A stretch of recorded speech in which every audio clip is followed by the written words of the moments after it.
धारा लगी उस टाइम करता तो पता नहीं इतना डरा के का तोड़े हुआ या डरा के धमका के या क्या लालच लोग देखने। आज वो बेटी का बाप भी उठते जान ले रहा है, बेटी भी ले रही है, क्यों ले रही है वहाँ? कि इसको खुला छोड़ रखा था, इसको मौका दे दिया सरकार ने, मौका दे दिया कि इन्हें कुकरे दबाओ, डराओ, धमकाओ। ठीक है तो बहुत बहुत धन्यवाद। 2 मिनट के बाद फिर आएंगे। जिस पे कानून लग जाता है उसी टाइम गिरफ्तार होता आज तक इंडिया के अंदर, ये क्यों नहीं गिरफ्तार हुआ? ठीक है ताऊ जी, हमारे साथ और भी काफी किसान और सरपंच जुड़े, उनसे भी आपके पास वापिस आते हैं। सरपंच साहब, प्रधान जी नमस्कार। नमस्कार। तबीयत कैसी है? बिल्कुल बढ़िया है। लंबा टाइम बीत गया आपको संघर्ष करते हुए। तबीयत खराब होगी तो विधानसभा के अंदर और पार्लियामेंट के अंदर भारतीय जनता पार्टी और जननायक जनता पार्टी की तबीयत खराब होगी, हमारी तबीयत खराब नहीं है। तो आप मजबूत हो? बिल्कुल पूरे स्ट्रॉन्ग। बिल्कुल। आज के ये किसान छूटे हैं, इनके बारे में क्या कहना चाहोगे आप? ऐसे है, भारतीय जनता पार्टी की जो गठबंधन की सरकार है, चाहे जननायक जनता पार्टी की है या अन्य स्टेटों के अंदर जहाँ गठबंधन की सरकार है, एनडीए सरकार जिसको बोलते हैं, जो इनके गठबंधन के साथी जिस प्रदेश के अंदर है जाति करने का काम इन्होंने किया है, इसी प्रकार से किसानों के खिलाफ आपके दिल्ली बॉर्डर के ऊपर ये हालात पैदा करने का काम किया था। अब ये किसान अपना शांतिपूर्वक ढंग से टोल के ऊपर जो प्रदर्शन कर रहे थे, कई मुकदमे तो वो भी बताए इन्होंने। मैराथन के दौरान जो दुष्यंत चौटाला डिप्टी सीएम वहाँ आया था, उस टाइम के भी उन्होंने पीओ घोषित कर रखे हैं और इन्होंने जाकर के सरेंडर किया, अपनी जमानत करा ली।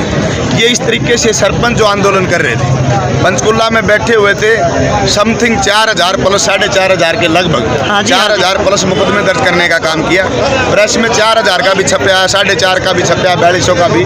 वो तो सरकार को रिपोर्ट पता होगी, क्योंकि कई मीडिया, प्रिंट मीडिया में भी हो सकता है थोड़ा बहुत गाइड लिखा गया हो, लेकिन 4000 मुकदमे तो हैं, क्योंकि वो डीआईजी ने भी माना है, अन्य साथियों ने भी माना है। यही हालात इस देश के अंदर पैदा करने का काम किया। लेकिन समय आएगा, समय आने पर विधानसभा के चुनाव के दौरान चाहे किसान हैं, चाहे व्यापारी हैं, दुकानदार हैं, चाहे छात्राएं हैं, चाहे इस देश के खिलाड़ी हैं, चाहे सरपंच हैं, चाहे कोई अधिकारी हैं, हर वर्ग के लोग वोट के माध्यम से सरकार को चलता करने का काम करेंगे। सभी लोग एकत्रित होंगे, क्योंकि ऐसे हालात इस देश के अंदर पैदा कर दिए। हर व्यक्ति को एक झंडे के नीचे आना पड़ेगा और इस सरकार को यहाँ से डिगाना पड़ेगा। प्रताप जी, आखिरी प्रश्न रहेगा, अभी 2024 का जो इलेक्शन आएगा उसमें क्या भूमिका रहेगी सरपंचों की? सरपंचों की भूमिका ये है कि जिस गांव के अंदर जो सरपंच अभी चुन करके आए, कहीं एक नई ईंट रोड़ा लगाने का काम नहीं किया, इन्होंने उनको चोर साबित करने का काम किया।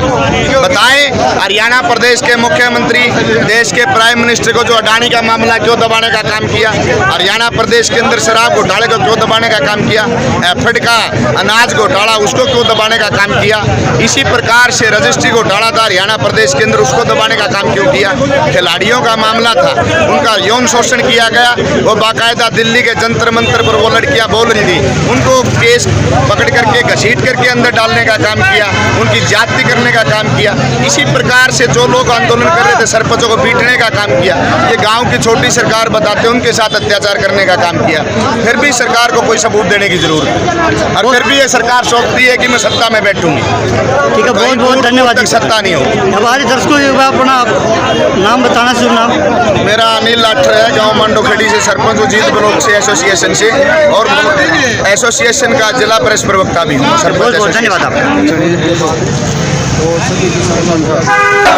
किसान एकता जिंदाबाद, किसान एकता जिंदाबाद, किसान एकता जिंदाबाद, हमारे योद्धा जिंदाबाद, हमारे योद्धा जिंदाबाद, हमारे योद्धा जिंदाबाद, किसान एकता जिंदाबाद, किसान एकता जिंदाबाद। तो कई बार जो गिरफ्तारी हैं वो एक अपने मिशन का एक एजेंडा भी होता है, और कहीं न कहीं कानून जो है आप कानून से भाग नहीं सकते। तो हमें कोई गुनाह नहीं किया है, हमने जो किया है छाती ठोक के किया है, और उसको हम गुनाह नहीं मानते, तो कोर्ट का सामना करने से नहीं भागेंगे, क्योंकि हम कोई विद्रोही नहीं है, हम क्रांतिकारी हैं। और मैं इस पूरे माध्यम के इस पूरे प्रकरण में एक चीज़ आपको बताना चाहता हूँ, अंदर जो जेल प्रशासन का जो व्यवहार रहा है वो मतलब सोच से भी बाहर रहा है। बाहर जिस तरह प्रताड़ना हो रही है, अंदर उससे ज़्यादा प्रताड़ना है, खासकर किसानों के साथ में। सरकार को ये है कि कहीं न कहीं इनको दबाने का काम करे। जेल के अंदर एक जेल बनाने का काम और किया गया, आपको बैरक से बाहर ना निकल निकल देने के, किसानों को निकलने ना देने के खास तौर पर सुपरिटेंडेंट ऑफ जेल ने प्रबंध किए हुए थे। पूरे मुलाजिम वहाँ छोड़े हुए थे कि कहीं किसी भी बैरक में जाके किसी की समस्या ना सुन ले या अपनी बात ना रख दें। आपको भोजन के नाम पे भोजन नहीं दिया गया और आपको थाली भी नहीं दी गई, आपको बिस्तर नहीं दिए गए। हमारे 2 साथी हैं, ये हार्ट के मरीज हैं, 2 ऑपरेशन हो चुके हैं, इनको कोई हार्ट की दवाई नहीं दी गई। एक साथी हमारा जिसकी यहाँ टूटा हुआ है उसको पेन किलर तक नहीं दिया गया। मतलब ये मानिए कि अंदर जो है पूरा मरने के लिए छोड़ दिया गया है। 3 दिन से सो नहीं पा रहे हैं, हार्ट के पेशेंट थे। उसके बाद भी आप अंदर जाके इनसे पूछोगे रजिस्ट्री कहीं एंट्री में किसी दवाई की एंट्री नहीं है। बाकी हमें तो ये लगता है कि जो दूसरा चौटाला है वो जिस तरह बाहर है, ये चाचा और बेटा, इसका चाचा रणजीत चौटाला, दादा रणजीत चौटाला, इसका बेटा जो बाहर है किसान नेता को मुकदमा लगा के अंदर भेजता है। अंदर इसका जो दादा वो व्यापार कर रहा है। वो व्यापार किस तरह कर रहा है? बिना जीएसटी के व्यापार कर रहा है, सुपरिटेंडेंट ऑफ जेल के माध्यम से व्यापार कर रहा है। आपका जो छोटे छोटे कपड़े हैं वो एक कपड़े की कीमत 4 गुना है। कैंटीन के नाम पे पूरी लूट चली हुई है। जिस चीज़ की कीमत 1 रुपया है वो आपको 10 रुपये मिल रही है अंदर से। उसके जो बिल हैं, बिल फर्जी दिए जा रहे हैं आपको। मतलब पूरी तरह जितने भी साथी रहे अंदर, उनको सुविधा के नाम पे ये मानिए कि उनका 3 से 4 दिन टॉर्चर किया गया है। हमें लगता है जब किसानों के साथ ये व्यवहार हो रहा है तो सामान्य साथी जो भी अंदर जाता है उसके साथ क्या व्यवहार रहा होगा। जो बताते हैं कि अंदर जेल कैंटीन में या अंदर जो जेल प्रशासन है उसके 250 से 300 रुपये लेकर हम लड़ रहे थे, उसी के लिए मैं जेल, मान लो हमने सरेंडर किया है। कुछ साथियों को लगा कि गिरफ्तारी की गई है, लेकिन इसमें गिरफ्तारी नहीं, हम पीओ हो चुके थे भगोड़े। लेकिन हम सरकार को ये बताना चाहते थे कि हम संविधान के खिलाफ नहीं हैं, हम सरकार की नीतियों के खिलाफ हैं। ये जिस तरह की नीतियां किसानों पर लागू कर रही है, हम संविधान का सम्मान करते हैं, कोर्ट का सम्मान करते हैं, इसलिए हमने ये गिरफ्तारियां दी थी।